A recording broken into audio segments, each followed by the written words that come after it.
Why Trump loved the column that definitely didn't love him. CNN. On Monday afternoon, the conservative writer Rich Lowry tweeted out an image of a brief, personally addressed missive from President Donald Trump. Trump's note of approval was scrawled across a Lowry column published in the New York Post after the Democratic election rout in Virginia earlier this month, a piece headlined in print, "There's only Trump." Perhaps the president stopped reading there. If that's the case, well, his effusive reply makes a lot more sense. Trump is fond of presenting himself as a singular character and famously enjoys the work of commentators who share and promote that view. But even the light reading of this piece, just a few paragraphs down, reveals a less cheerful assessment. The text below, as it appears on the Post's website, appears to match precisely what Trump was given to read. Only the headline is different.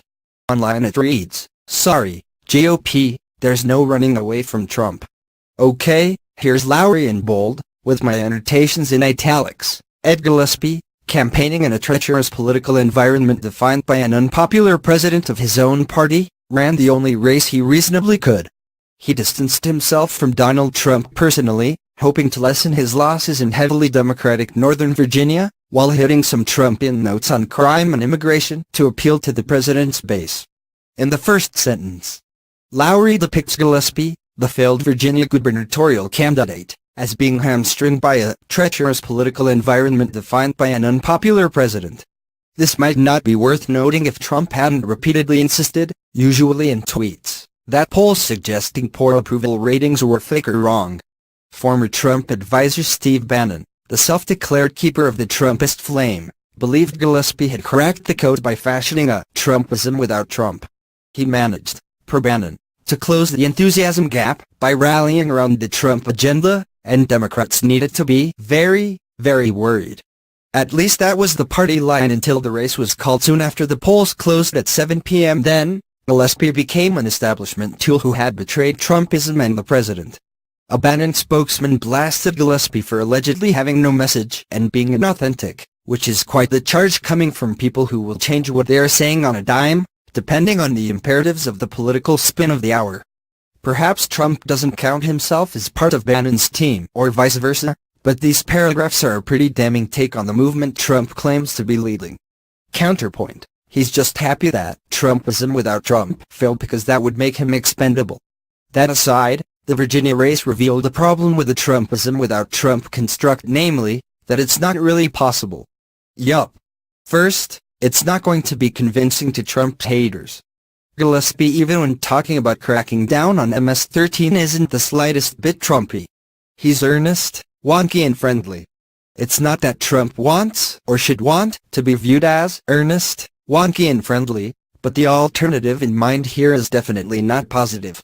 When he distanced himself from Trump, it was credible because he hadn't been close to Trump to begin with.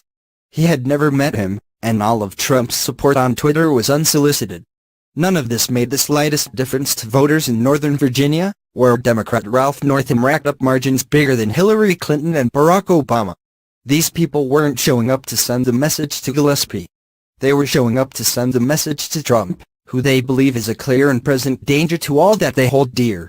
One way of reading this suggests Gillespie failed because he couldn't effectively channel Trump and paid on election day for downplaying the president's support. There are a bunch of others. Trump seems to have gone with the former. That he wouldn't be thrown off by being described as a clear and present danger to all that a subset of people hold dear isn't especially surprising. Gillespie could have revealed himself to be a secret member of #The Resistance, and these mobilized suburbanites still would have voted against him as the best way to make a gigantic rude gesture toward the president. Lowry, a lot of people really dislike Trump. Trump, maybe, haters and losers. So as a sheer political matter, there can be no such thing as Trumpism without Trump, or anti-Trumpism without Trump, or anything else without Trump. Bingo! This comes close to matching the print headline. Ignore the critical nuance, and it plays right into how Trump wants to view himself. It's hard enough for a candidate to run away from a conventional president of his own party. Democrats couldn't do it during midterm drubbings while Bill Clinton and Barack Obama were presidents. But it's going to be even harder with a president who dominates the media to an extent no other president has, and courts nay, enjoys radioactive controversies. A note on Democratic drubbings suffered under Clinton and Obama, then a line about Trump dominating the media? Gold. Never mind the clear suggestion that Republicans will want to sprint from Trump and his radioactive controversies. Until further notice, the phenomenon we saw in 2016 of Republicans running successful, traditional campaigns at a polite remove from Trump has to be considered inoperative. Then there is the other, opposite problem, that Trumpism without Trump won't be fully acceptable to Trumpists. They talk a lot about the Trump agenda, although what this means is vague. Trump routinely tweets, in vague or misleading terms, but anyway, about his accomplishments and desire/plan/success in bringing back jobs to the U.S. Lowry here mocks the concept. Moving along. How could Gillespie have run on it more to their satisfaction? Promised to build a wall and have Mexico pay for it. To implement extreme vetting? To hire the best people and make the best deals? To work with Chuck and Nancy as the mood strikes him? Fact is, the Trump legislative agenda is entirely conventional. Certainly Gillespie has no problem with it, and what sets Trump apart is his populist, guy-on-the-barstool persona and perpetual combativeness. This feels like an apt place to, again, point out that it's really hard to believe Trump actually read past the headline, much less this far down. This is what his loyalists ultimately want everyone to sign up for, the personality. The idea that this would have just turned out in Trump country enough to overcome Northam's 9-point margin Gillespie already did quite well in rural areas is hard to credit. In theory, Trumpism without Trump is the right direction for the GOP.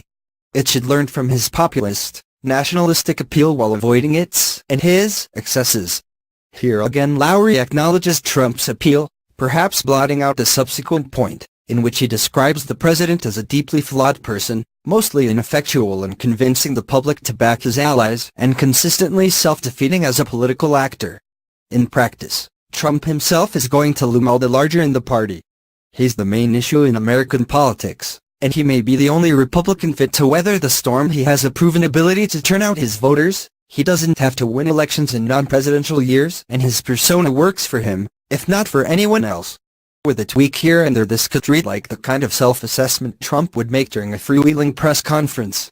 If the worst comes and Republicans lose both houses of Congress next year, Trump's importance will be further magnified as the only Republican standing between Democrats and unified control of the federal government. In that circumstance, Republican voters would probably be much more willing to embrace Trump without Trumpism, rather than the opposite. Oh, maybe he did read the whole thing. This depiction of a future where it's even more difficult for Americans to avoid or ignore Donald J. Trump, even if it's only be